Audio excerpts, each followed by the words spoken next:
Ramai dah letih makan ubat hari-hari kan? Jom kita rawat badan pelan-pelan dengan cara semula jadi.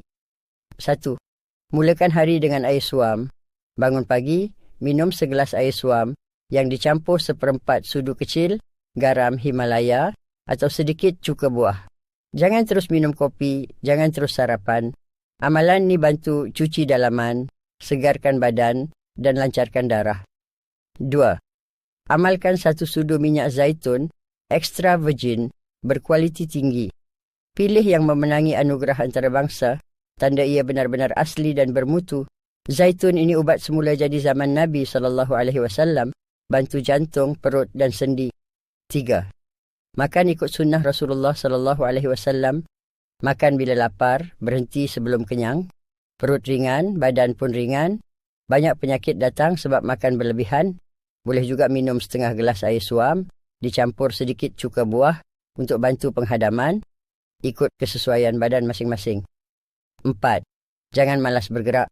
Lepas makan, berjalan 10 hingga 15 minit pun dah cukup untuk bantu perut hadam dan elak perut buncit.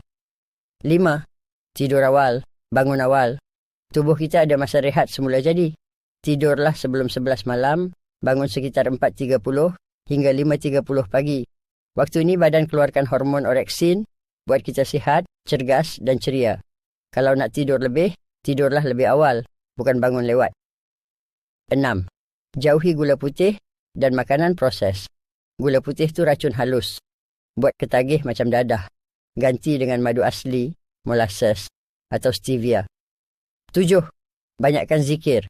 Bila hati tenang, hormon pun stabil.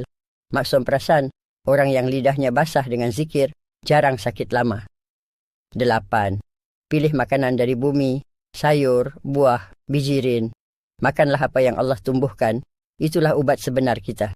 Yang penting, makan secukupnya, bukan ikut nafsu. 9. Maafkan orang yang rajin bersedekah. Sakit hati yang disimpan lama-lama boleh jadi penyakit badan. Lepaskan demi kesihatan diri sendiri. Dan ingat ya, sedekah itu juga ubat. Ia bukan saja menyembuhkan hati, tapi membuka pintu rezeki dan kesihatan. 10. Banyakkan syukur dan doa. Bila hati penuh syukur, Allah mudahkan segala urusan, termasuk kesihatan.